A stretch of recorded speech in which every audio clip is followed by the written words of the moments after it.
In this video, you'll learn how to redirect to a custom thank you page in Mailchimp. This process will help you create a smoother experience for your subscribers after they sign up for your mailing list. Begin by navigating to the Mailchimp homepage. Open your web browser and enter the Mailchimp website address. Once the page is fully loaded, you will see the main dashboard where you can manage your email campaigns and lists. Next, locate the Forms option in the left sidebar. Click on it to proceed. This action will take you to a new screen displaying various forms associated with your Mailchimp account. You should see a list of forms you have created or have access to. After that, select other forms from the options available.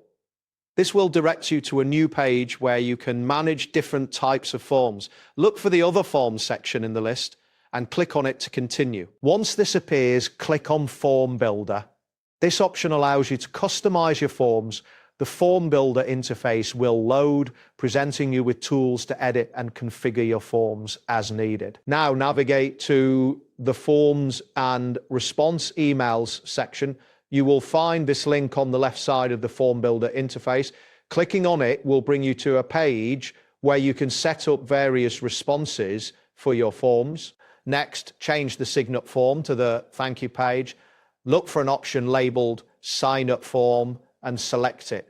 This action will allow you to modify the settings for what happens after a subscriber opts in to your list. Then type in your redirect URL link. There should be a field available for you to enter the URL of your custom thank you page.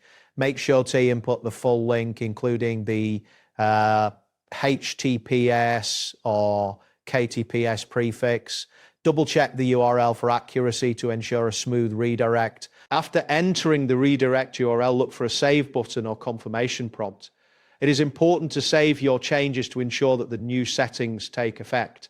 Once you see a confirmation message, you can be confident that your redirect is set up correctly. Lastly, consider the size of your email list and the potential impact on your Mailchimp plan. If you have a large number of subscribers, ensure that your account can handle the traffic and that your custom thank you page is optimized for performance. That wraps up today's guide. Thanks for watching and catch you in the next